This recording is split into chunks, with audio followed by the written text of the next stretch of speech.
आणि आताची महत्त्वाची बातमी पावसासंदर्भातली आहे। अरबी समुद्रात कमी दाबाचा पट्टा अधिक सक्रिय होतोय। गोवा कोकण किनारपट्टीवर वादळी वाऱ्यांसह मुसळधार पावसाची शक्यता वर्तवण्यात आली आहे।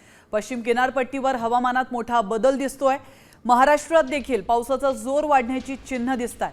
काही भागांमध्ये अचानक मेघगर्जनेसह जोरदार सरी बरसू शकतात असा अंदाज वर्तवण्यात आलाय।